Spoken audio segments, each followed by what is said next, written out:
What's up everyone, how are you all? Today we are back with another blazing Naruto story. What if Naruto was banished and awakened the ultimate Dojutsu? If you enjoy then please like, share and do comments. And also check the description to original creator of this beautiful creation. It was a bright morning in Konoha. The birds were chirping, the sun shining, and the grass and trees full of life. Though not all was bright today, for 9-year-old Uzumaki Naruto was being chased by a mob. "Get back here, demon scum!" yelled a drunk villager, while chasing down the village pariah. "Yeah, it's time you paid for all those you've killed," screamed a middle-aged pink-haired woman. While running, all young Naruto could think was, why do they hate me? I mean, I've played a few pranks, but they've done this since before I started my pranks. Unfortunately, he wasn't paying attention and ended up in an alley that was a dead end. When our small protagonist, means good guy, turned around, he saw the mob with various weapons, ranging from knives, kunai, and swords to bats, broom, handles, glass bottles and the like. As he was looking for a way out, the mob rushed him. They beat him until he was a bloody pulp. After they were done, 2 ninjas stepped forward and plunged 3 kunai into him. One through his left and right hand to pin him to the alley wall, and the last was plunged into his left lung, just centimeters from his heart. The 2 Chunin-level ninja just laughed and stepped back to look at their handiwork. When they saw he was still alive, they started a Kaiden jutsu. As they let loose their dual Kaiden, Gokakyu no Jutsu, fire release, great fireball technique, an Anbu with an Inu mask dropped down and repelled it. He swiftly killed the 2 Chunin as the rest of the mob ran away. As he turned around, he was horrified at what had happened to Naruto. The Anbu, though unseen, had tears in his eyes at what the ignorant villagers had done. But he was unprepared for what he saw when Naruto lifted his head to see what happened. Naruto's normal ocean blue eyes had changed. In their place was what looked to be the Sharingan, mixed with the properties of the Byakugan. His iris were sapphire blue, while his pupil and 1 tomo per eye were the pale white that the Hyuga eyes were. Along with that, the signature veins of the Byakugan were popping out of Naruto's head. While Inu was staring in shock, Naruto got curious. "Hey, Inu-san, what's wrong?" Inu, regaining his composure, pulled the kunai out of Naruto's body and picked him up. While racing off to the hospital, he said, "I think you may have a dojutsu, Naruto." At the hospital, the Inu masked Anbu raced through the doors and called for a doctor. The only response he got was to be ignored. Just as he was about to threaten a doctor, the Sandaime Hokage, Sarutobi Hiruzen, showed up. "Inu, bring Naruto-kun this way. Hurry up, he's in bad shape as it is," Sarutobi called. As he turned and walked down the hall, Inu followed. About 30 seconds later, they stopped at a door and the doctors and nurses inside took Naruto in and started working on him.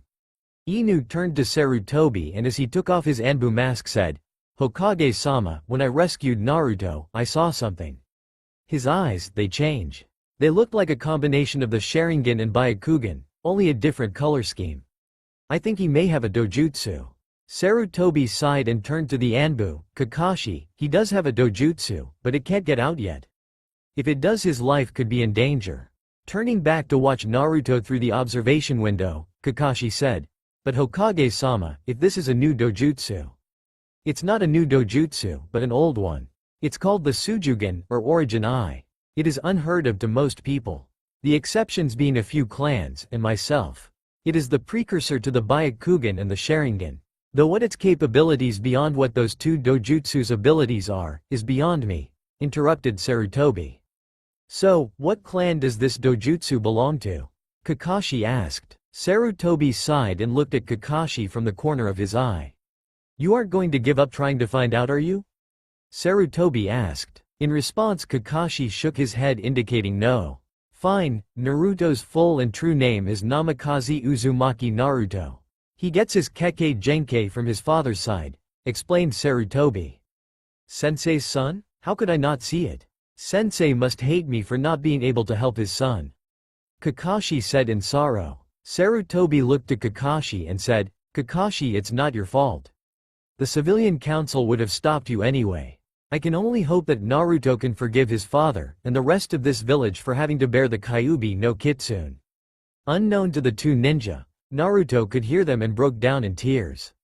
Having been brought back to stable condition, He had been listening using his slightly heightened senses. He still had tears in his eyes when the Hokage and Kakashi walked in. "Why?" Naruto screamed in sorrow and fury. "Why?" He tried to scream again, only for his voice to break. Sarutobi, taken aback by what Naruto asked, "Why what?" Naruto, tears flowing freely, mumbled, "Why do they hate me? Is it because I'm the Kyuubi? Or is it because my last name is actually Namikaze?" Sarutobi, realizing what happened, cursed to himself. He then reached over and pulled Naruto into a hug and said, "No, you aren't the Kyuubi. You are Naruto, and you aren't hated for the Namikaze name because there are very few who actually know the truth. The truth is, Naruto, on the day the Kyuubi attacked, you were the only baby born, and so your father, Namikaze Minato, sealed the Kyuubi inside of you. He wanted you seen as a hero, but the villagers are scared and angry. They do not understand that the seal is almost unbreakable except by a seal master or the will of the container or Jinchuriki. You are the prison, not the prisoner, Naruto-kun. But if I'm not the demon, and my Two-san is dead, then what about my Ka-san?" Naruto asked. "First, before I tell you, Naruto-kun, you must understand that she is a clan head, which, like the Hokage, has to do what's best for the clan. The higher part of her clan council had you exiled, and forced her to move the clan to Uzu no Kuni. It wasn't because she didn't love you, but it was her duty. She even left you copies of all her clan's techniques, along with 2 powerful swords for when I told you of her." Sarutobi paused, letting it set in, and then continued, "Naruto-kun, please forgive me, I was only trying to do what I thought was best." Naruto looked up and said, "It's okay, Oji-san, I forgive you." Sarutobi looked softly at Naruto and he said, "Thank you, Naruto-kun, thank you for forgiving a foolish old man." Sarutobi then seemed to recompose himself and said, "Naruto-kun, when you get out tomorrow, come to my office. I'll have the Namikaze compound and Uzumaki compound, which is right next door, keys for you.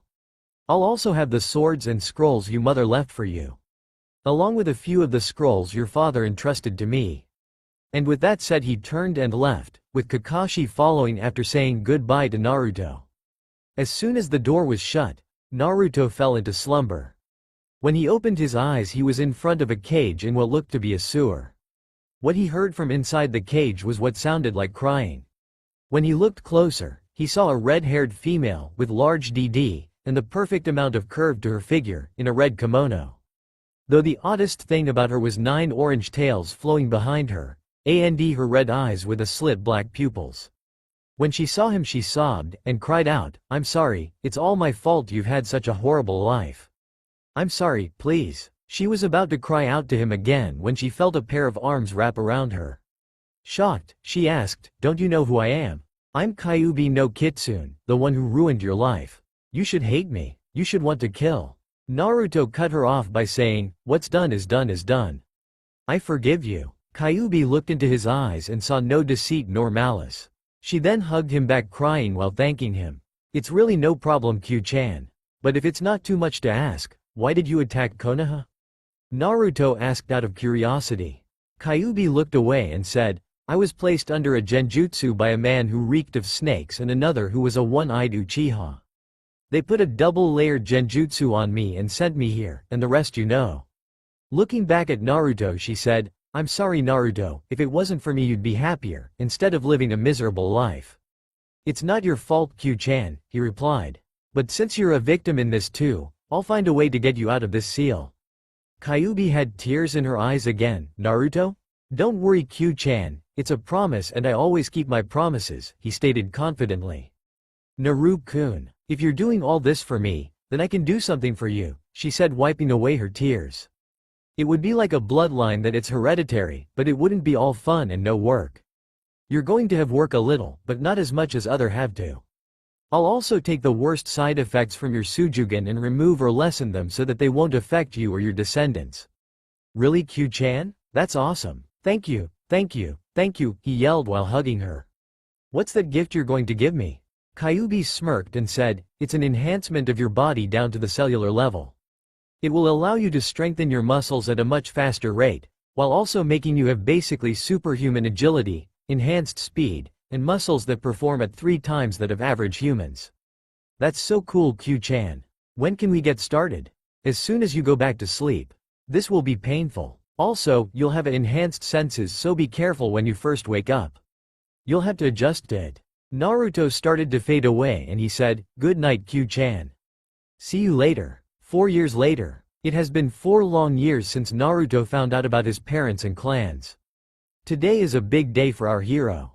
Not only will he be placed on a genin cell, he also gets the last 2 scrolls from his parents. From his Ka-san, he would be getting a technique from her clan that lowered the amount of time it took him to do his physical training, while increasing the results. Sort of like his Kage Bunshin no Jutsu, Shadow Clone Jutsu, did to his non-physical training and chakra training. From his 2 san he would get a scroll detailing their relation to each other so Naruto could get some say in the council, even if it was through a representative. During the time it had been since he first discovered his heritage, Naruto has changed a lot. The only real problem he had was the Bunshin no Jutsu, clone jutsu, and he solved that with the Kage Bunshin no Jutsu. Naruto at age 13 stands 5 feet 10 inches. He weighs around 140 pounds, almost entirely muscle. His outfit is now black cargo shorts that stop just below the knee. For a shirt he has a black skin-tight turtleneck t-shirt. Think Kakashi only without the sleeves, with an orange stripe down the front. On top of that he had a black knee-length sleeveless trench coat, with what looked like blood-red flames licking the bottom, like his father's. His new Hite-te had a black band and was tied around his forehead. He also had a pair of wrap-around sunglasses with pitch-black lenses, to hide his Kekkei Genkei when he chooses to activate it. Strapped to his back are 2 falchions. Check my profile to see them. I have it set as my homepage. Going from left to right, the first sword is the 3rd sword from the left and the second is the last sword on the right. Possibly his favorite thing to happen is the body enhancements Kyuubi gave him and learning the abilities of his Dojutsu. His Sujougan allows him a perfect 360-degree view, unlike the Byakugan's 359-degree view. It matches the same distance viewing as the Byakugan, with only a slight lead, 2.5 miles. It also allows him to copy jutsu, though he refuses to unless it is an enemy or the person wants you to, and then he learns everything about the jutsu. He can see through genjutsu and also predict movement. His final level, though he hasn't achieved it yet, is through hard work, and it looks like an 8 shuriken with the same dojutsu color scheme.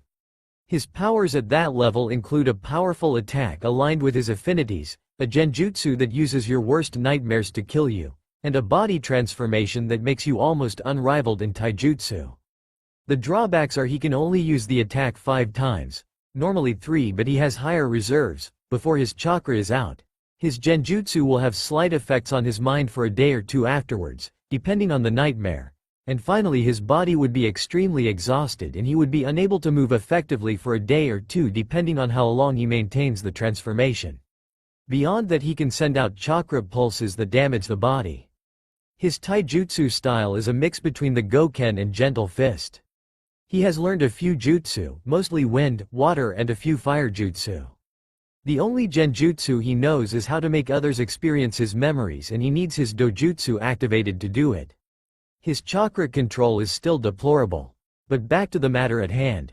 Currently we find our hero sitting at his desk waiting for his team to be called. Team 7 will be Uzumaki Naruto, Haruno Sakura, and Uchiha Sasuke. Your Junin sensei will be Hitaki Kakashi. Iruka stated. Moving on, he then had Team 8 made up of Inuzuka Kiba, Hyuga Hinata, and Aburame Shino under Yuichi Kurenai. Since Team 9 was still around, he made Team 10 consisting of Nara Shikamaru, Yamanaka Ino, and Akamichi Choji under Sarutobi Asuma. After waiting for 3 hours they finally met their sensei and went to the roof of the academy. Once their Kakashi started off, "Yo, why don't we get to know each other? Sensei, shouldn't you go first to show us how it's done?" Sakura asked. Lazily looking at her, Kakashi sighed and said, "My name is Hitaki Kakashi. I have many likes, and I don't feel like telling you my dislikes. My dream, you don't need to know that." As he finished he looked back at Sakura and said, "Pinky, you're next." Sakura's introduction was basically banshee squeals and screeches. The only coherent thing she said was, "And I hate Naruto baka." Looking like he just snapped out of a daydream he looked at Sasuke and said, "Broody princess, you're next." Growling slightly, Sasuke stated, "My name's Uchiha Sasuke. I have no likes and many dislikes. I don't have a dream but an ambition. I'm going to restore my clan and kill a certain someone."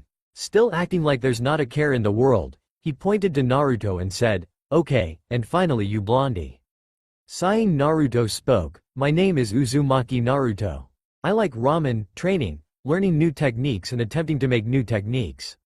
I dislike people who hate others for things outside their control. My dream is to become Hokage."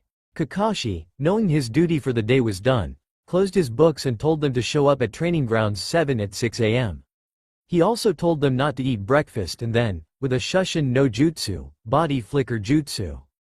Naruto stood up and looked at his teammates and said, "Whatever, I don't care what the Cyclops says, I'm eating." With that said, he jumped away. Sakura, getting up as well, looked to Sasuke to ask for a date, only to realize he had disappeared. The next morning, 9 a.m. training grounds 7. The next morning Naruto arrived shortly before Kakashi arrived, much to the ire of his two teammates. When Kakashi decided to show up, he was greeted by a banshee screech, a glare with a scowl, and a cheerful blonde. Kakashi promptly did a double take on the last one. Seeing that the blonde was rested and seemed full of energy, he smiled, seeing that one person looked underneath the underneath. Kakashi, thinking quickly, tried to make an excuse for being late, "Gomen, but I got lost on the road of life." Naruto responded with a wicked smirk, "How about some directions then, sensei? First you travel between the soft pillowy mountains, then across the smooth plain, and finally through the forest."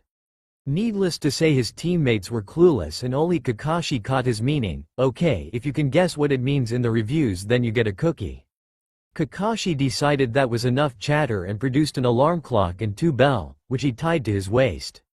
"Okay, now the test is to get the bells before the time runs out. No matter what, one of you is going back to the academy. Now come at me with the intent to kill." Now normally Naruto would have just blindly attacked, but since activating his bloodline, he has learned to think things through. So to proceed with this, he decided to contact Kyuubi. "Q-chan, you there?" "Yes, Naru-kun. What do you need? Or are you just going to have a conversation with me?" she asked, with a slight smirk. "I'm doing the test right now, Q-chan, and I need you to help me figure something out. But I'll be sure to talk with you later tonight," he responded. "Okay, so what do you need me to help with?" "Well, I remember Oji-san saying that all genin teams that graduate stay together, unless certain things prevent that. I don't think that this counts though. So what is the meaning behind the test?" Naruto asked. "Well, Naru-kun, it's quite obvious. Remember that the old man said that Konoha values teamwork and comrades above all else." Naruto scowled and told Kyuubi, "But Q-chan, if this was any other team then we might be able to pass, but with the people on this one, just give it a try. Send some Kage Bunshin to the emo bastard and the banshee whore." "Okay, Q-chan, but I'm going to have to hold off Kakashi-sensei while the Bunshin do their job," he thought to Kyuubi as he got to creating Bunshin. As soon as he was done, he sent 2 clones off to find his teammates while the rest of them and himself used his swords to attack Kakashi. The original used one of his falchion to take a swipe at Kakashi's head. Kakashi, seeing it coming, ducked. What he didn't see was the clone that snuck up behind him and hit him into the air. The original Naruto, along with 2 clones, jumped at his sensei. The first clone went for another head strike, while the second clone went for the bells. Both clones were dispelled with kunai that kept going, heading straight for Naruto. Evading the kunai, Naruto swiped at his sensei's arm, causing a small gash. As soon as they landed on the ground, Naruto got a glazed look in his eyes, and then sat down. With Sasuke watching Naruto fight, Sasuke thought, if the Dobi can do all this to this guy, then I obviously can get a bell. Just as he was about to attack, a Naruto clone came up beside him. "Hey Teme, I've figured out the meaning of the test. It's teamwork," the Naruto clone whispered quietly. Sasuke looked at the clone out of the corner of his eye and said, "I'm an elite Dobi. You and Sakura would just hold me back." As the clone turned around, the Uchiha knifed him, dispelling him. With Sakura same time, the Naruto clone came up to Sakura and explained the meaning of the test to her. For a second she looked like she'd accept. Then she said, "No, you're just trying to trick me, Naruto." You'll lose and get sent back to the academy, while me and Sasuke will fall in love and live happily ever after." While talking she got progressively more annoying, until the clone couldn't take it and said, "Whatever you Banshee, like I care." This earned him a smack on the head, dispelling him. Back with Naruto. Sighing, Naruto walked over to the middle post and sat down. Kakashi, puzzled, wandered over and asked what was wrong. "Kakashi-sensei, I don't see a point to continue the test. The others aren't going to work with me, so there's no point." At this point the alarm went off and Sakura got tied to a post. Telling them the meaning of the test and giving them a second chance, he let Sasuke and Naruto eat, but forbid them from giving Sakura any. As soon as he left, Naruto set his food down, pulled out a kunai and freed Sakura. "Sakura, eat my lunch quick. You'll need the energy," he said to her questioning look. Without thinking about it she started eating the food that was offered. Suddenly Kakashi appeared and glared at them. "I thought I told you not to give her food. What do you have to say for yourselves?" Kakashi shouted. Naruto answered with, "She's our teammate. Whatever you say won't change that." "Is that your answer?" Kakashi asked. They all nodded. "Then you." All of the genin flinched. "Pass." Kakashi finished. The three genin looked shocked and then they all smiled. Well, an arrogant smirk for the Uchiha, but still. Deciding to wrap it up, Kakashi told his team to meet up the following day for their first mission. It was a sunny afternoon in Konoha. The birds were singing and there was a calm breeze flowing. But not all was well, as Team 7 were experiencing the horrors of another D-rank mission. "Is everyone in position?" inquired Kakashi. "Pinky in position," stated Sakura. "Dark emo here," growled Sasuke. "Maelstrom ready to go," Naruto said. "Okay. Do you have a visual of the target?" Kakashi asked. "Hi sensei," Naruto replied. "Okay, move in and capture." With the order given, Naruto launched from his hiding spot, his falchion blades drawn and swinging. The target, seeing him, began to run towards Sasuke's hiding spot and jumped on. Emo cuts himself a lot and scratched his face. In response to this, Sasuke grabbed the cat and tossed it into a cage while growling, while Naruto was laughing at his expense. When Naruto finished laughing at Sasuke, the team made their way to the Hokage Tower. Once there, they handed Tora off to the Fire Daimyo's wife, who proceeded to squeeze the life out of the poor cat. "Let's see what the members of Team 7 think, shall we?" "Yeah, that's what you get for scratching my Sasuke-kun." Shanaru thought the banshee whore. "I wonder what it's like to fuck a cat," Sasuke pondered with a faggish animal-abusing smile. "Yes, that's right, squeeze it. Tighter, tighter. Yeah, shows you, you stupid cat." Naruto thought with an evil chuckle. Yes, yes, just like that. "Harder, Raikun, harder." Read Kakashi to himself from his orange little book, while giggling pervertedly. While the team was thinking, Tora's owner left and the Hokage's sweat dropped at the sight before him. So he cleared his throat and said, "Okay, now that Tora is back, how about we get you another D rank, eh?" "Oji-san," Naruto interrupted, "no offense, but I really don't think that D ranks work for our team. Team 7 was assembled as an assault-based team, so the only way we can improve is if we go on C ranks or higher." Iruka, who was sitting beside Sarutobi, was astounded. As was Sarutobi and the other members of Team 7. Clearing his head, Sarutobi said, "Okay Naruto-kun, since you seem to have actually thought about this, I'll allow it. Iruka, call in Tazuna. And also get me Team 8 as well. This will be a joint mission." About 10 minutes later, Team 8 showed up to get briefed with Team 7 for the mission. Around this time Tazuna stumbled in. Looking around he slurred, "These punks are my protection? That emo kid with the duck-ass haircut looks like he'd rather find out what screwing a cat felt like."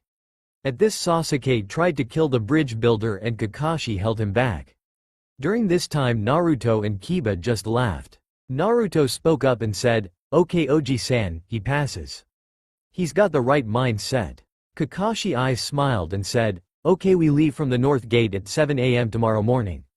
Turning to Kurenai he asked, "That okay with you?" To which he received a nod.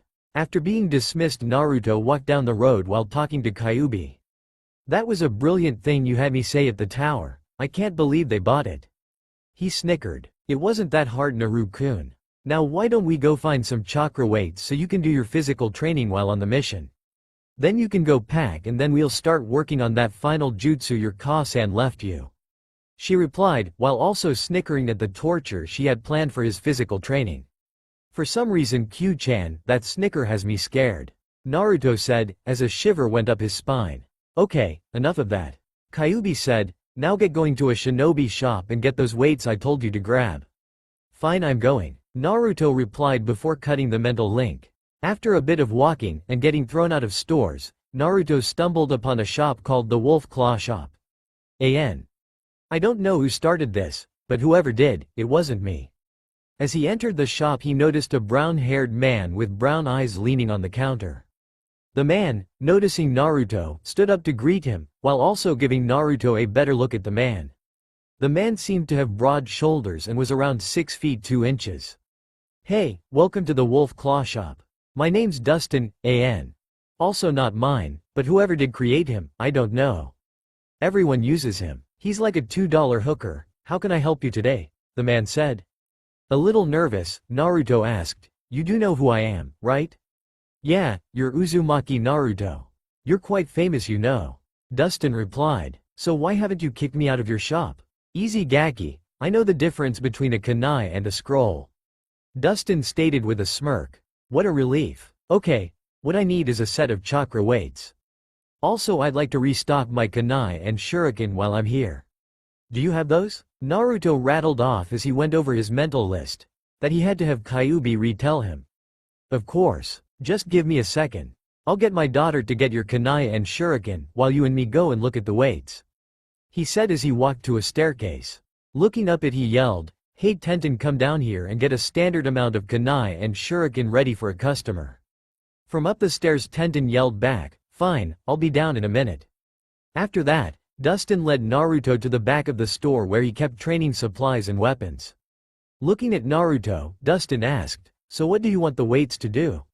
Do you want them to distribute weight evenly to your entire body, or just certain parts? Naruto thought for a second before replying, I'll take the former. It sounds better in the long run. Which set is the heaviest, or rather is capable of being the heaviest? Dustin looked for a second before coming back with a set of what looked like silver bands. These are the top of the line. They adjust so that they fit snugly around your wrists and ankles. They also produce a field of gravity over your whole body. On top of that these babies can reach around 3,000 pounds of pressure, but after that you'd have to figure out other ways to improve. Nodding, Naruto said, I'll take them. How much? Dustin brought the weights up to the front and rung up Naruto's total with the kunai and shuriken as well. When he was done he said, it will cost about 2,000 ryo. It's mostly for the weights, but like I said, they're top of the line. Getting his money out, Naruto paid the man and thanked him and his daughter before walking out of the shop with his destination as home. When he got there he started to cook some instant ramen and packed up his supplies for the mission, by sealing it into a scroll. Think like the scroll Jiraiya carries on his back. After he finished packing he grabbed his ramen and ate quickly. Afterwards he grabbed the last scroll from his mother. Hey Q-chan, what do you think this jutsu is? I mean it's supposed to decrease the amount of time it takes me to do physical training. It sounds like it could be awesome. Enough talk, Naru-kun. Just open the scroll and find out. I'm going, he replied as he opened the scroll. He then started to read. Chishio Bunshin no Jutsu, Blood Clone Technique. The Chishio Bunshin is an amazing technique. With it is possible to cut the physical training of a person in half. This technique is the predecessor to the Cage Bunshin. The main reason the Chishio Bunshin was made was for tracking and recon. What we also got was the ability to cut all our training in half, including physical. By making the Bunshins do the training that you want them to and then dispelling them a certain way, which is absorbing them, you gain the physical training they did, along with the knowledge, chakra control, increase in reserves, along with anything a normal person can gain through training. The Cage Bunshin was developed because the Chishio Bunshin take the chakra equivalent to that of 10 Cage Bunshins, making it a difficult technique to use. These Bunshins can take multiple hits in battle, and will keep fighting until they are killed, which makes them good sparring partners as well. The only downside is that you have to have a small vial of blood already pre-drawn and the vial has to be a special one to create all the things on the body, like chakra weights. Below is a seal with a couple hundred vials to start. If you need more, go to a man named Dustin at the Wolf Claw Shop. He's the only one who can make them. Another downfall is that after reabsorbing the Bunshin is that your bones and muscles, depending on the amount of bunchins you used, will adapt to what they think they should be because of the training. This will cause all your muscles to stretch or rip and your bones to break or start to hurt. The main reason I'm giving you this technique is because the Kyuubi should be able to use its healing properties to make sure it isn't too bad for you. There is only one hand sign, but remember it takes a lot of chakra. The sign is the blood hand sign, my own creation. Imagine your fingers interlaced like in a prayer, but with the pointer and punky finger fully extended while pointing the tips at the ground.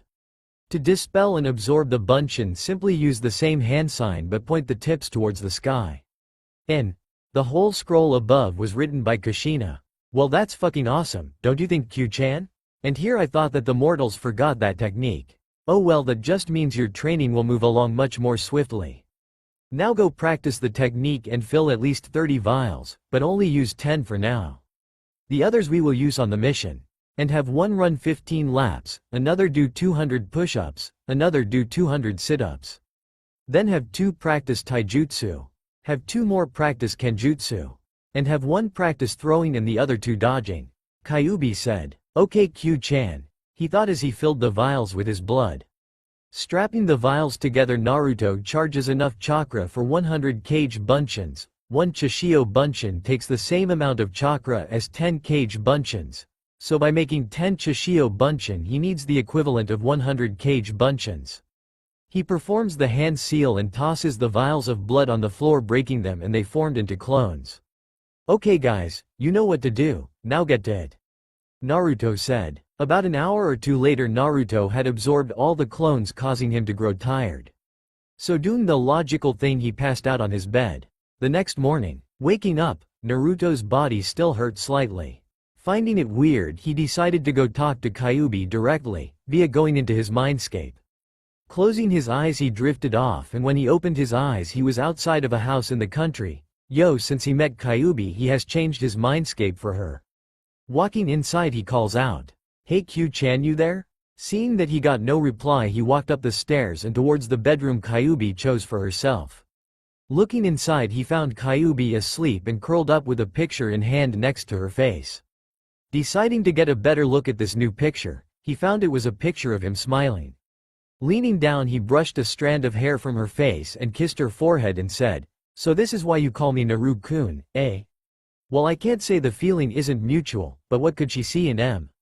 He was interrupted by Kyuubi moaning, not in the perverted way, but in the way that somebody does when they love someone, Naru-kun. With that said, she reached out and latched onto Naruto in her sleep and pulled him close to her. At the contact, Naruto blushed slightly. Kyuubi, feeling warmer all of a sudden, opened her eyes to her cuddling with Naruto. Tightening and then loosening her grip made Naruto aware that she had woken up. Looking up at her eyes, he leaned in and kissed her on the lips lightly. Kyuubi was taken aback by this and only laid there stunned. Naruto chuckled and said, "You know, if you told me you liked me like that, then this might have happened a lot sooner." Kyuubi blushed bright crimson and buried her head into his chest. "I was afraid of how you'd react to it if I told you," she mumbled. Tightening his grip on her, he pulled up her head gently and kissed her softly again and said, "Well, that doesn't matter anymore now that we know. But Q-chan, you do know that I have to take multiple wives, right?" "Yes, Naru-kun, but I'm fine with it as long as you love us equally." "Well, if that's all, then you don't have to worry at all," Naruto stated confidently. "Okay, but you still need to get dressed and eat breakfast before your mission, so get moving." "Oh yeah, Q-chan, do you know why my healing factor hasn't totally healed me from the Chishio bunchins yet?" "Yes, it's because if I try to do any more now, then my chakra would eat away at your muscles and then your training from yesterday would be negated.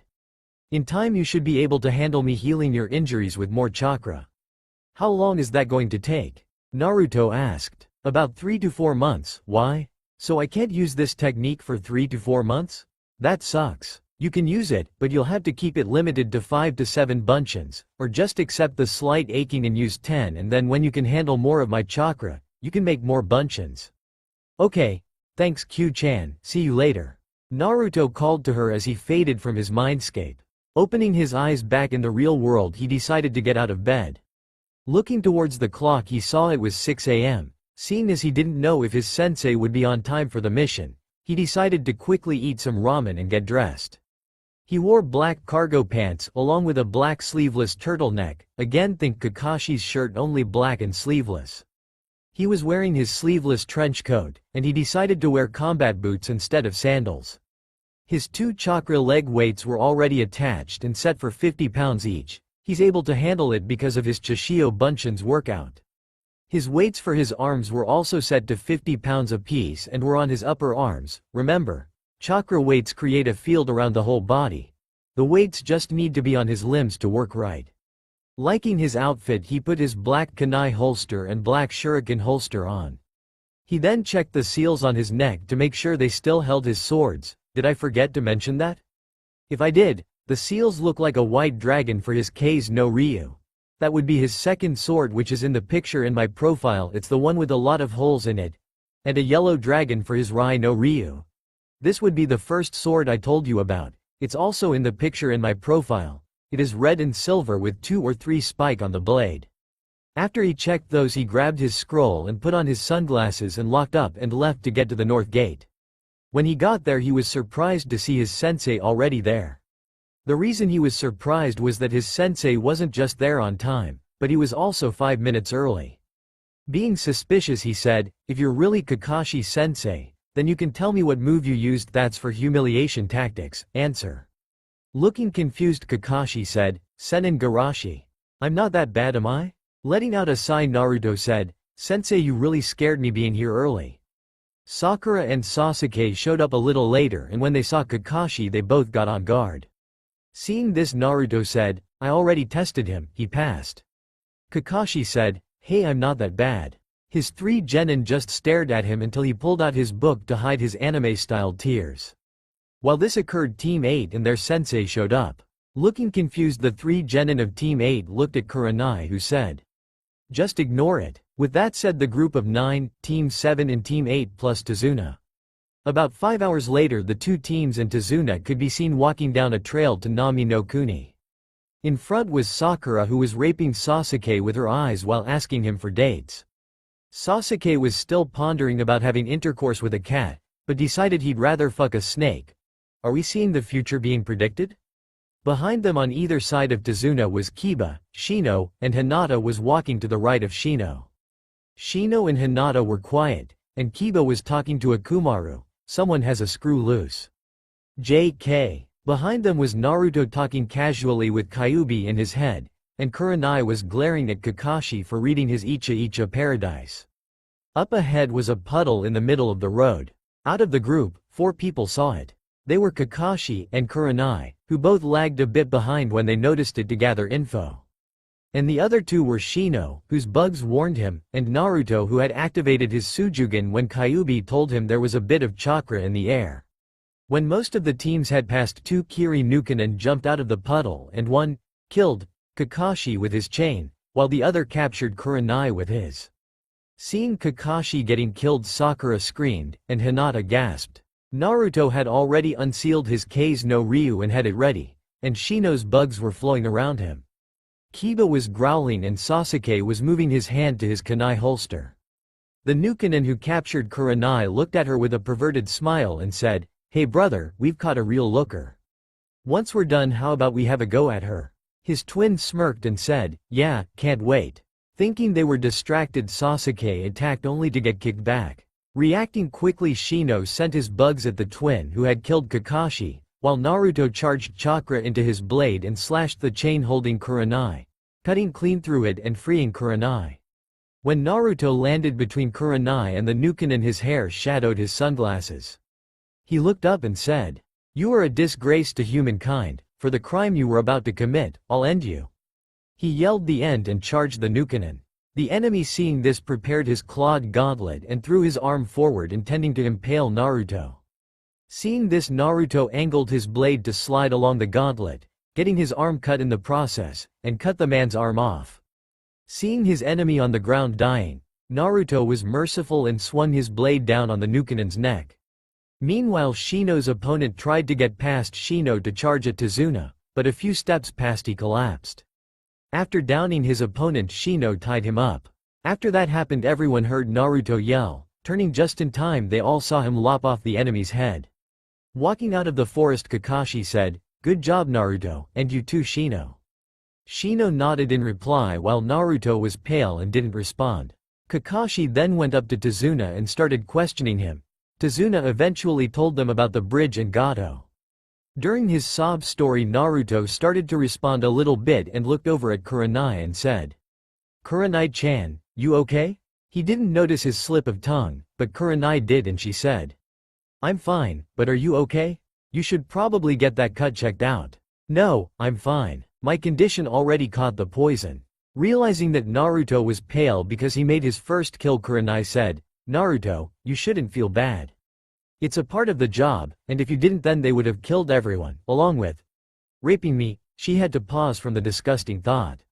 She composed herself and continued with, "The first kill is always the most difficult, it does get easier." Naruto nodded and went into the forest where he puked. After composing himself he walked out of the forest looking slightly better. Sakura, angry her Sasuke-kun had been shown up, yelled, "How can you look so calm Naruto baka? You just kill that person, you're a monster." She was silenced by a glare from Kakashi who said, "Sakura, Naruto did nothing wrong. He did what the mission required him to do. And by killing the enemy he made sure that he couldn't come and attack us again. Naruto did his job, so don't insult him for it." Done talking about that with Sakura he turned to everyone and said, "I guess we'll have to go back to the village now. This mission is too difficult for you guys as of now." Naruto, thinking he was at fault for some reason said, "Sensei, we can't. Wave needs our help. If we don't help them then that makes us cowards. Either way, I'm finishing this mission." Kiba and Akumaru howled their agreement. Shino and Hinata nodded. If you're asking why I include them together a lot, it's because they both are pretty much silent. They are not a pairing. Sasuke smirked, and Sakura, not wanting to piss off Sasuke, also nodded. Seeing that they weren't going to win, Kakashi and Kurenai decided to continue the mission. Tazuna, shocked that they would continue, asked, "Why are you guys still doing the mission?" "I lied to you." Kakashi was the one to answer. Actually it was a quote from the Yondaime. He said, "There are no cowardly soldiers under a valiant leader."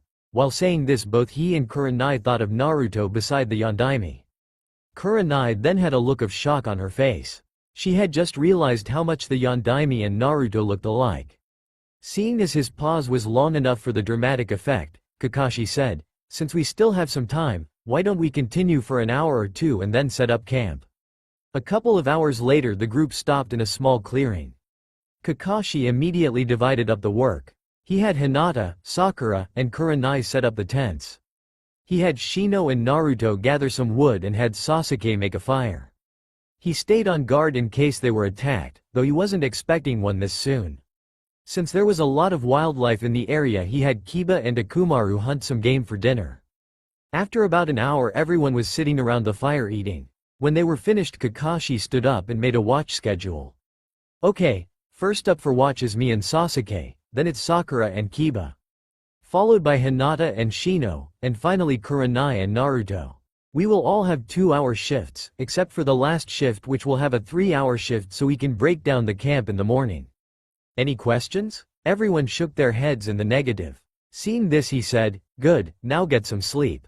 Everyone headed off. Kiba was with Shino. Sasuke had his own tent like Tazuna. Kurenai shared a tent with Kakashi. Is there a reason to have more tents at one time than needed? And Hinata and Sakura shared a tent. Kurenai, seeing Naruto heading for a tree, said, "Hey Naruto, where's your tent? We have the last shift, so you need to get to sleep." Naruto looked confused for a second and then replied, "I don't have a tent. The store I buy from doesn't carry them and no one who does have them will sell them to me. I'm just going to sleep up in a tree." As Naruto continued towards the tree Kurenai called out with a blush, "You could sleep with me. I mean in the tent, I'd share with you." Naruto, blushing as well, said, "No thanks. I don't want to be a burden." Swinging himself up, he finished with, "But thank you for asking Kurenai-chan." Once again the suffix went unnoticed by Naruto, and Kurenai blushed slightly, while asking herself why she's blushing. Sleep didn't seem to last too long for either of them, because they were shaken awake for their shift. Kurenai was woken up by Hinata, and Kurenai, after getting ready for her shift, woke up Naruto. During their shift Naruto couldn't help but keep looking at Kurenai with a blush on his face. Thinking it was strange, he decided to talk with Kyuubi. "Q-chan, what do you think of Kurenai? She would make a fine mate, why?" Slightly taken aback, Naruto stuttered, "Mate?" Kyuubi was having a bit of fun now and said, "Yes, you like her, don't you?" "I guess. But what could she see in me? There aren't many girls who could see me for me, and then they'd get harassed by the villagers. I couldn't let that happen." "Then don't. If they insult or attack your mate, you should make them understand that if they make the same mistake twice there won't be a third time." Kurenai noticed that Naruto seemed to have a glazed look in his eye. Walking over, she sat down next to him and asked, "Hey Naruto-kun, is everything alright?" While thinking to herself, "Kun? Where did that come from? Huh? Oh yeah, I was just, thinking." Naruto lied. So what were you talking about with him?" "Her. What?" Looking around he said, "I said her. Kyuubi is a female and she hates that people think just because she was so powerful she had to be male. Hell, I made the same mistake, but she forgave me." Moving on, Kurenai said, "Okay, then what were you talking about with her?" Naruto blushed and muttered something unintelligible. "What was that?" "I was talking to her about you." "Me? Yeah, sort of like you. I don't really understand it too much, but I know that if it came to it I'd be able to give my life up for you. Just like I would Q-chan." "Really? But why would you give up your life for the demon that ruined yours?" "Two reasons really. The first is she was forced to attack the village by two powerful ninja. The second is that even from the time of my birth she has never left my side. And even though she doesn't have to bear my scars, she at least tries to heal me every time I get hurt." Kurenai was confused at the last part. She had seen him swimming earlier and had seen no scars at all. "What scars are you talking about? Your skin is unmarred." Looking down he mumbled, "That's because of Sandame Gigi thought it would be better for me if I had a full-body genjutsu seal." He placed it on my right arm. Curious now at the prospect of a genjutsu seal, she asked, "Can I see the seal?" Looking hesitant he explained, "To see the seal I have to take down the genjutsu. And also," he paused and blushed, "I'd have to take off my shirt so you could see where it extends." "What's wrong with that? I won't make fun of you, I promise." Naruto, though still hesitant, nodded and said, "Fine, but I'm warning you, the scars aren't pretty." He made the ram seal and then bit his left thumb and swiped it on the middle of the underside of his lower right arm. The air around him seemed to shimmer. Wordlessly he hung his head and took off his trench coat and his shirt. What Kurenai saw made her gasp. From his left shoulder to his right hip and from his right shoulder to his left hip was a single scar in the shape of an X. Think Scar from Fullmetal Alchemist. Only instead of on his forehead, it's on his chest and stomach. He also had what seemed like glowing lightning bolts that were beginning to fade that were connected to the seal on his forearm. Naruto chuckled and said, "On my birthday I'm always attacked. My 4th, 5th, and 6th birthday were the worst. On my 4th birthday, a guy who was still in the process of learning an explosive jutsu tried it on me. He hit me square in the center of my chest. This X-shaped scar is what I have to remember it. Q-chan couldn't heal me in time to prevent the scar." Kurenai had tears in her eyes, and when Naruto lifted his head she gasped again.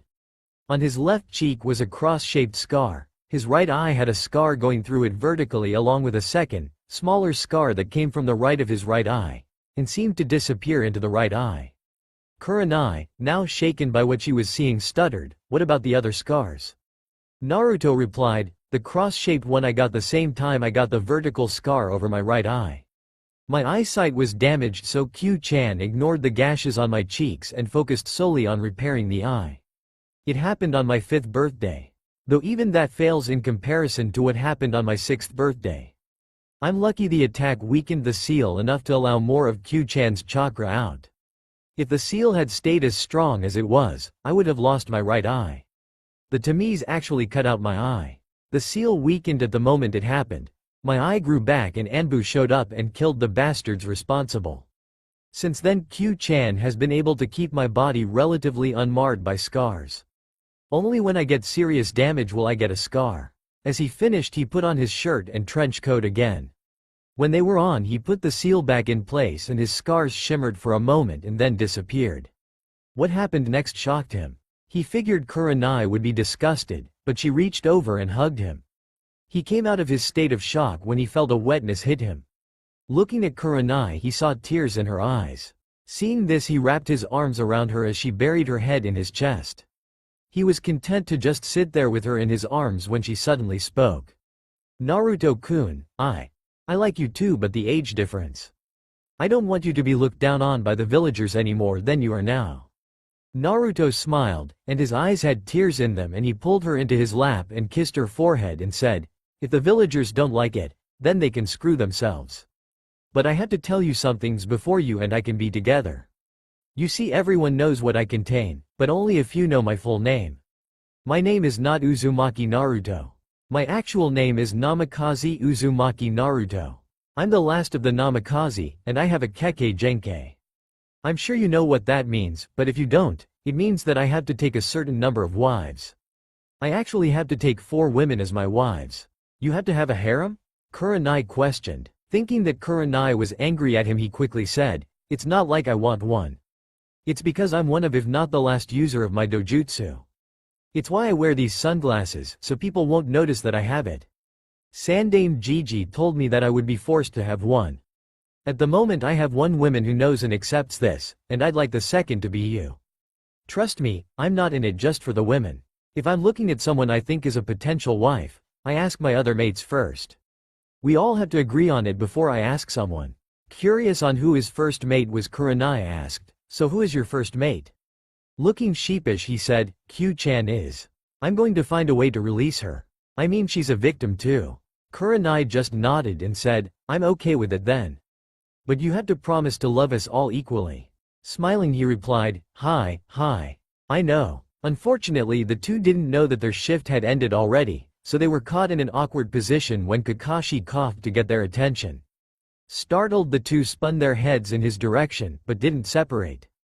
Kakashi, deciding to tease his student, said, so Naruto, you were able to melt the Ice Queen's heart, eh?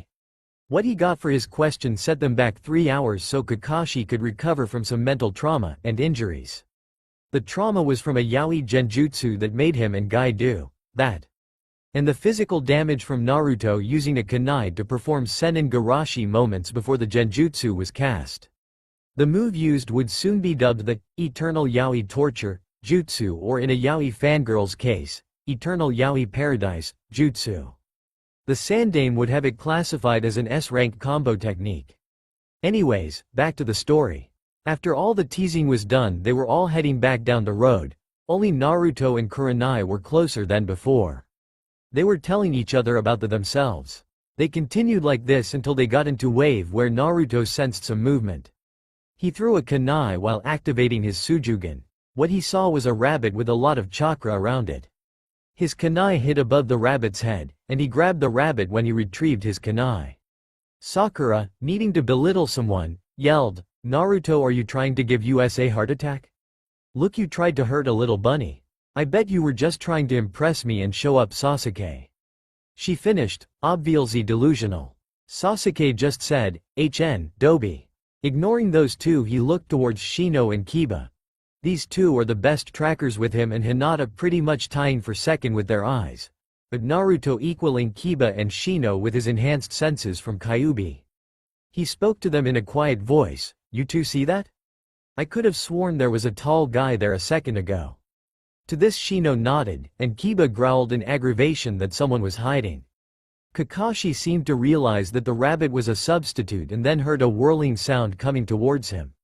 He yelled for everyone to duck as he grabbed Sasuke and the client.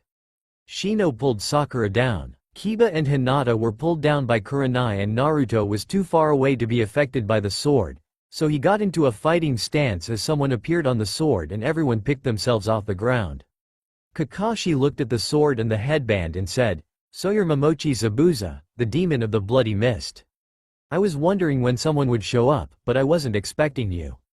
Zabuza laughed and said, ah, Sharingan no Kakashi and the Genjutsu mistress of Konoha, Uehi Kurenai.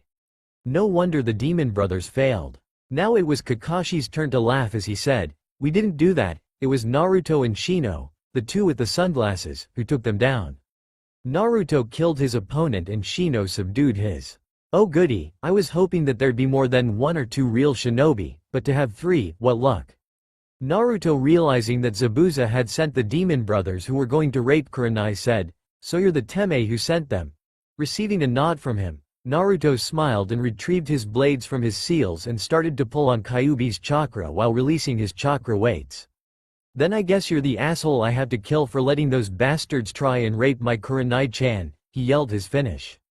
He sped off at speeds that only Hinata, Kakashi, Kurenai, and Zabuza could follow. Kakashi tried to stop him, but realized that he'd be a hindrance and that Naruto had to work off some steam.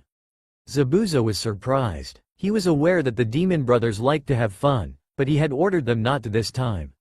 He may have been a mass murderer and a cold-hearted Teme most of the time, but he was against raping people. He was also surprised at the genin's speed and strength. This caused him barely block both of Naruto's falchions. With his strikes blocked, Naruto flipped back and activated his Sujougan, though they were hidden by his sunglasses. Naruto then sealed his Rai no Ryu into its seal and held the K's no Ryu with both hands. Zabuza smirked as the brat got into a stance and said, "So I have a challenge for me? Sorry about the morons I sent. I ordered them not to have fun, but apparently they disobeyed. I should thank you for killing them. Your reward is that I won't kill you." With his declaration in place, Zabuza swung his sword at Naruto, who used Kawarimi no Jutsu, substitution, or replacement, jutsu, out of the way and onto the other side of the field. Then Naruto started to charge chakra into his blade and smirked at Zabuza. "Zabuza, how do you like my sword? This one is the twin of my other sword and the seal on my neck. You see, these blades are special. They have the ability to transform your chakra to an elemental chakra of their type if you have the affinity yourself. This blade's name is K's no Ryu. The other's name is Rai no Ryu. There are two other abilities to these blades. The first is that if you are trained in using elemental chakra and you have the affinity needed, these amplify the attack used by the blade. The second ability is this, K's Sume, Wind Claw. As Naruto yelled his attack, he swung his blade down and 3 wind chakra blades lashed out towards Zabuza, who jumped back into his right, but still received a gash to the left side of his ribcage. Seeing his injury, he looked over at the blonde and smirked. "That was pretty good, Gaki, but that attack seems to take a lot out of you." Zabuza pointed out to the panting blonde. Naruto just smirked and replied, "Yeah, I know, I just learned how to do it, and my control sucks."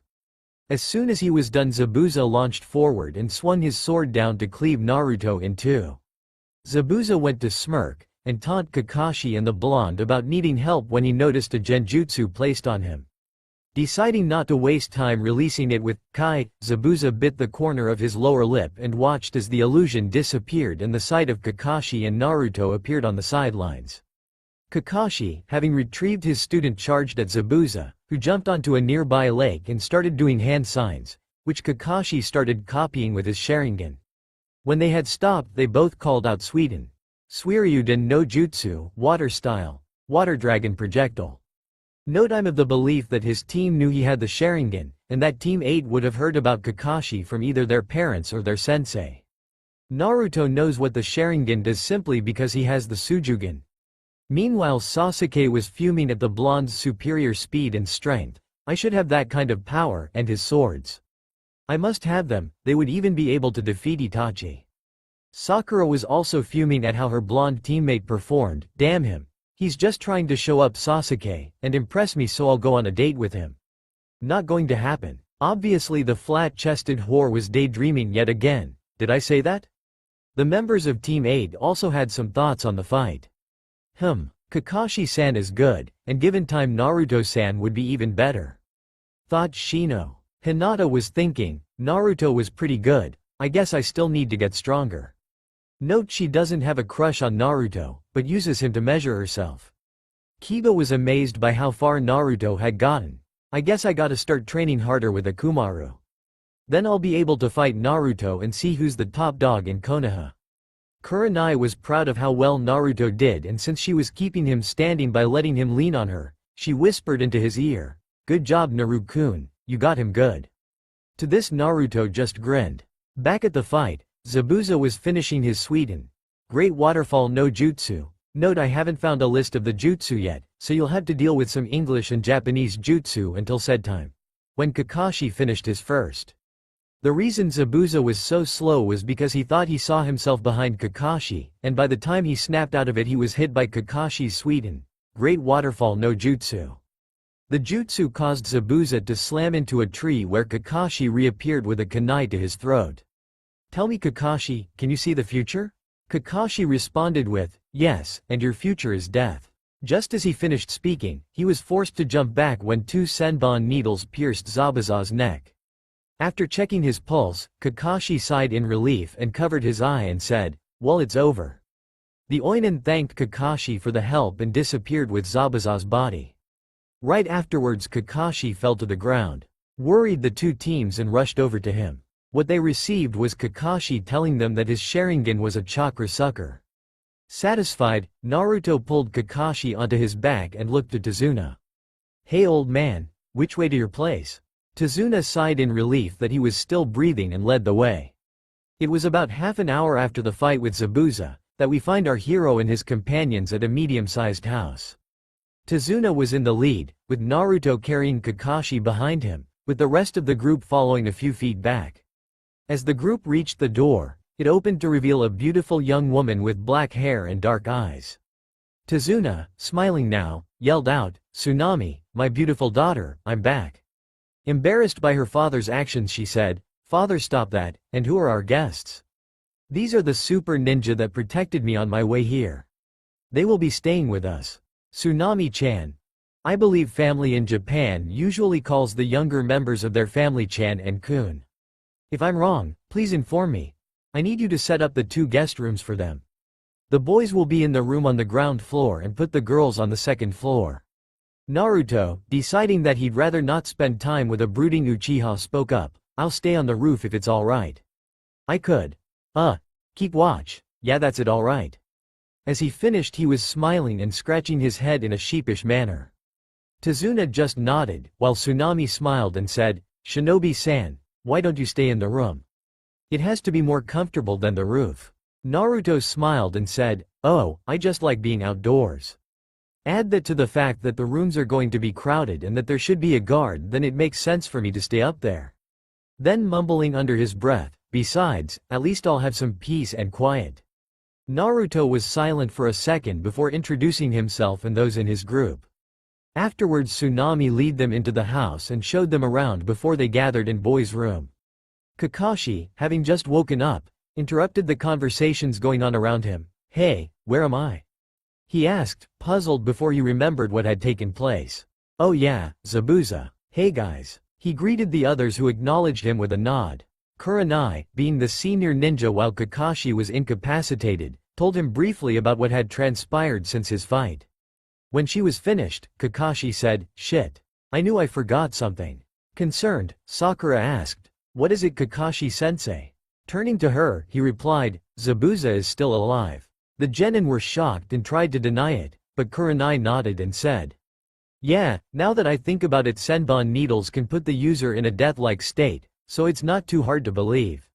"That's what I just figured, Kurenai. You all know what this means, right? Zabuza will be back, and probably with more shinobi. This means it's time to train. Tomorrow everyone needs to get up at 0600 hours and meet up at the edge of the forest. We will go from there." "But what if someone attacks while we're gone, sensei?" Sakura inquired. Kurenai stepped in and said, "That shouldn't be a problem. It's going to take at least a week to recover from those injuries Naruto-kun and Kakashi inflicted." Satisfied with the way things went, the group broke for dinner. While making their way to the table, a small boy walked into the house and looked at the group. He then looked at his Tsunami, and then over at Tazuna and yelled, "Gigi." With that he hugged Tazuna, who said, "Hi Inari, these are the super ninja who guarded me." After being introduced, Inari got a scowl on his face and said to the group, "You're all just going to die." With that he ran up the stairs before anyone could respond to what he said. Naruto, his eye twitching, said, "What a brat." With that said, the group proceeded to eat and head off to bed. Tsunami was still trying to get Naruto to sleep in the house when Kakashi spoke up and stated, "Tsunami-san, Naruto will be fine. He has difficulty imposing on others, outside of ramen that is. Just let him be and he'll be fine." Tsunami wasn't relieved, but nodded her head and went to bed. The next morning finds our group of ninja in a clearing in the forest. Kakashi nodded to himself and said, "Okay, the first thing we're going to do is teach you how to climb trees." Kurenai smirked as most of the group scoffed, while Sakura said, "But sensei, how does this help us? We already know how to climb trees." Sasuke gave a HN in agreement, while Kiba yelled, "Yeah, what the hell? How is this gonna make us stronger?" Kakashi, joined by Kurenai, decided to show them instead of telling them, and proceeded to walk up the tree without their hands. Kakashi looked on lazily and answered the question with, "Because you will be learning to climb them with only your feet and chakra. This will increase your control and your reserves if you do it long enough." Satisfied with explaining, he and Kurenai threw kunai at their respective genins' feet and told them to start. Naruto decided to speak up and said, Kakashi-sensei, I already mastered this." Kakashi was surprised and asked Naruto to explain. "Well, it all started the second time I failed. I couldn't do the Bunshin no Jutsu, so I went to talk to Oji-san." Flashback. Walking out of the academy, Naruto sits on his swing while watching everyone get praised for becoming ninja. Getting tired of it, he started to leave only to be stopped by Sasuke and his fangirls. Sasuke decided to flaunt his superiority, and looked at Naruto and said, "Hey everyone, it looks like the Dobi is being transferred to our class. Guess he's going to replace Kiba as the Dobi." Naruto just walked away while his new class started to talk about how he was a Dobi. He decided that there must be something he could do to get better, so he decided to ask Sarutobi. As he entered the Hokage's office, he called out, "Hey, Oji-san." Sarutobi was surprised, but used this as a break from paperwork. He looked at Naruto and frowned when there wasn't a Hitei on his person. He then said, "Hello Naruto-kun, how can I help you?" Naruto decided to get to the point and said, "Oji-san, I can't seem to do the Bunshin no Jutsu and the teachers aren't helping me. Do you have any ideas on how come it's so hard to learn the jutsu?" The Sandaime was silent for a minute before asking Naruto to flare his chakra so he could see how much he had. Naruto agreed, and soon his chakra surrounded him in a blue cocoon that expanded about 3 feet from his body. When he stopped, the Sandaime said, Just as I thought. Naruto, you are incapable of learning this jutsu." Naruto frowned at this, and was about to say something when Sarutobi continued with, "So, how about I give you a better Bunshin to learn, and also, if you agree to learn this Bunshin, I want you to learn another technique. It's not a jutsu, but it is helpful. It's called tree walking. I'll give you a scroll so you can learn it. It'll help with your control for now." All Naruto could do was nod. Seeing that Naruto wasn't down anymore, Sarutobi smiled and got the 2 scrolls he needed. He told Naruto to memorize the Bunshin scroll before he left because he couldn't take it with him. When Naruto finished reading, he stepped back and did the single hand sign required and called, "Kage Bunshin no Jutsu." Immediately 10 clones appeared and Naruto wasn't even showing signs of chakra depletion. The Sandaime decided not to mention it when Naruto asked, "Oji-san, this jutsu allows the user to remember everything the clone experiences, right?" Sarutobi nodded, and Naruto continued with, "So why don't you just use them to do your paperwork?" With that said, Naruto thanked the Kage and walked out the door to learn tree climbing. Meanwhile, back in the office, Sarutobi was banging his head on his desk while screaming about how a 12-year-old could beat something a Kage couldn't. Flashback. Kai. The group of shinobi sweat dropped at the end. Kakashi was the first to recover and said, "Okay then. Do you know water walking, Naruto?" Seeing that Naruto shook his head, Kakashi smirked and said, "Okay, follow me." As he led Naruto away, Sasuke and Sakura were fuming. Sasuke because Naruto knew something he didn't, and Sakura because Naruto showed up Sasuke. Kurenai, deciding it was time to train, sent the genin to their trees. Over with Kakashi and Naruto, we find them at the dock behind Tazuna's house. Noting they had arrived, Kakashi put away his book and said, "Okay Naruto, what you have to do with this exercise is basically what you did with tree walking, except that you need to keep regulating your chakra. The reason for this is that while the tree is solid, water is not, which makes it much harder to walk on, as you have to sometimes lessen the flow or add to it. Understand?" Naruto was quietly processing what he was told for a second before nodding. Kakashi smiled and told him to begin before pulling out his book and walking away. Naruto decided to speed up the process, so with a cry of Kage Bunshin no Jutsu, Shadow Clone Jutsu, he summoned 100 clones and sent them to walk on the water. At first all the clones fell into the water, but after a little while they started to get the hang of it and started jumping around. Seeing that they had accomplished gaining the ability, he called for them over and said, "Okay guys, we got this down, now let's improve this by pairing up and fighting on top of the water. No weapons or jutsu. Straight up taijutsu is all you are allowed to use. While you do that, I'll create some Shishio Bunshin and we'll do the physical aspect of our training." His response was an army of "Hi." The clones then went back to the water as Naruto pulled out 10 vials of blood and did the blood seal before throwing said vials. Moments later 10 blood clones were standing and waiting for their orders. "Okay, one of you will do sit-ups until we finish and another will do the same with push-ups. Another will run laps around the village while walking on the water that surrounds the island until I say stop. 2 will first do the Kenjutsu katas, and then will finish by sparring in Kenjutsu. Another pair will do the same except with taijutsu. 2 more will build up our resilience. 1 will kick a tree with both legs repeatedly, and the other will do the same put by punching the tree. The last clone will have an all-out spar with me to see what level I'm at." With that all the clones and Naruto got to work. A few hours later Kakashi came across the site of Naruto's training and told him to call it a day. Over the next 10-minute Naruto had all the Bunshin either disperse or he absorbed them. When he was done he summed up how he felt with 4 words. "I feel like shit." Before he collapsed, Kakashi just smiled and picked him up and brought him to Tazuna's house where he laid Naruto on a couch. As he finished his duty as a sensei he sat down in a chair and started to read his book in peace. Unfortunately said peace wouldn't last as Kurenai and the other genin decided to show up at that moment.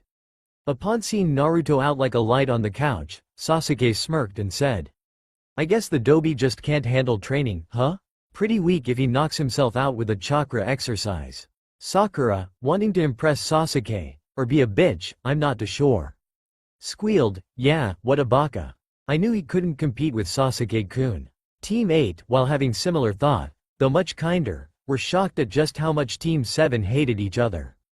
Kiba was mumbling about disloyal pack members, Shino was buzzing, Hinata was fuming that her friend, remember she doesn't like him more than a friend, and if she does it will be more sibling-like, and Kurenai was fuming at the pure disrespect of Sasuke and Sakura towards Naruto. Their thoughts were interrupted however when Kakashi said in a lazy voice, "No. Naruto has a special way he trains. He does a combination of Kage and Shishio Bunshin training. It increases the effectiveness of his training, but the drawback is what you see now, though in all honesty the same training won't work with any other person utilizing it." Sakura, dumb as always, said, "Why is that sensei? Surely Sasuke-kun could do the same training with twice the results as the baka." Sighing, her answer from Kakashi was, "A few reasons really. One is that it's a clan technique from Naruto's mother," Naruto told Kakashi while he was absorbing the blood clones. "But that's only the blood clones. 2. Kage Bunshin requires reserves only Naruto has to master and use to train efficiently in, and Shishio Bunshin are 10 times as costly as Kage Bunshin. 3. And most importantly is to be able to utilize the technique like Naruto does, you'd need his healing factor. And Sasuke, don't attempt to force Naruto to teach you these jutsu. If you do you'll kill yourself even attempting them." With that said Sasuke went to brood while Sakura fawned over the faggish. Note. I have no problems with. Whatever you do behind closed doors is up to you. I just really hate Sasuke sometimes, emo. Shino, Kiba, and Hinata sat down and discussed their training. Kakashi read his book, while Kurenai decided to read her own book. A few hours later after Naruto had woken up and everyone had eaten, Naruto asked Kurenai if she had the time to talk with him. So we find them up on the roof of Tazuna's place sitting side by side without a word. Naruto was, however, in a dilemma. He wanted to find out exactly why Kurenai was so easy to accept him, why she was okay with the idea of him having a harem and of course why she could care for him. He decided the best way to do it was straightforward like always, so he said calmly, "Kurenai-chan, I've been wondering." A bit nervous, she replied, "About what? Why are you so accepting of me? Why do you care about me?" Kurenai sighed and said, "It's actually from a while back. I used to be indifferent and uncaring when it came to you. You see, my entire family were shinobi at the time that Kyuubi attacked. And I was the only non-shinobi at the time, so I was sent to the shelter. Kurenai is 18 in my story. Enko is 22, and Hana is 16. My entire family was killed that night, and I was angry at you for it. But that changed one night. Flashback 6 years ago. It was night and Kurenai was celebrating the fact that she had just become a chunin. She had gotten drunk, and was now stumbling towards her house. As she was attempting to walk past an alley, a shadow erupted from it and pulled her in. This immediately sobered up her mind as she began to struggle. The shadow punched her in the stomach, winding her, and allowing for the time to get control over her. As Kurenai looked up, she gasped at what she saw. It was Hyuga Shin, the man she had defeated in the first match of the final round of the Chunin exams. Shin was a main branch clan member, and had been owned by Kurenai during their match. Shin sneered at her and snarled, "You may have beaten me in the exam, but now I'm going to show you the only thing women are good for. Being whores." With that said, he proceeded to tear of her clothes while ignoring her cries for him to stop and her pleas for someone to help her. When he was satisfied with her state of undress, he unzipped his pants and placed his member at her slit and said, "That's right, bitch. Scream and cry for help, cause no one is going to come." He reared back and was about to penetrate her when something hit him, hard. When Shin had regained his bearings, he noticed something. He had a piece of metal sticking out of his stomach area. He had his Byakugan activated and he saw that it was a fatal wound. He was already starting to get dizzy from blood loss, and without further ado he collapsed. The person who had stabbed him was none other than Naruto. He had his hands on his knees and was hunched over, dry heaving. He had heard Kurenai's screams for help because he had just escaped a mob out for his blood and was on his way home. He had run straight for where the scream had come from, and what he saw made his blood run cold. Just that day in the academy, the teachers had gone over the risks of being a shinobi or kunoichi in detail. When he had learned what rape was, he was outraged. Now he was seeing it being attempted, so he decided to end the person. He pulled out one of his new kunai that the Sandame had bought him and launched at the arrogant Hyuga, slamming his body into the elder males and stabbing him in the stomach. Naruto had realized that he had just killed someone, and was now shaking, and was in tears.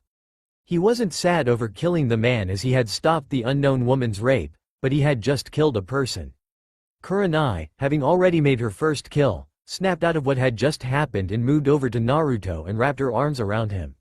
She proceeded to rock him back and forth while he cried, and continued until he fell asleep. That night, after dropping Naruto off at his apartment, Kurenai came to the conclusion that Naruto wasn't a demon. That a demon wouldn't have saved someone from rape, that a demon wouldn't protect someone, and a demon definitely wouldn't feel bad for killing someone, let alone cry. Kurenai hadn't realized it yet, but she had started developing feelings for her savior right then and there. Flashback Kai. Kurenai was in tears at the end of her story and Naruto was shocked. He did remember that, but he had thought it was a dream. The next morning he had woken up on his bed and just shrugged it off. Naruto snapped out of his shock and pulled Kurenai into his lap and wrapped his arms around her. He then proceeded to rub her back and whisper comforting words to her. After she had calmed down a bit, Naruto had tilted her head up to look him in the eyes. He had taken off his sunglasses. He tilted his head to the side and kissed her lightly on the lips. Kurenai reacted quickly and deepened the kiss. When they broke for air, Kurenai buried her head in Naruto's chest, while he rested his chin on her head. After a few minutes of silence he said, "Kurenai-chan, I want you to know two things. I will always protect you, and I love you." Kurenai blushed and said, "I love you too, Naru-kun." After a while they had shifted positions to where Kurenai was sitting between Naruto's legs with her back against his chest and his arms around her waist. It wasn't too long after when Kurenai, and then Naruto fell asleep. When Naruto had finally went to sleep, a shadow moved to reveal a smiling Kakashi. All he did was nod his head once in acceptance of the woman his sensei's son had chosen and went inside to sleep himself. That's all for now. If you enjoy this video, then please like, share and do comments.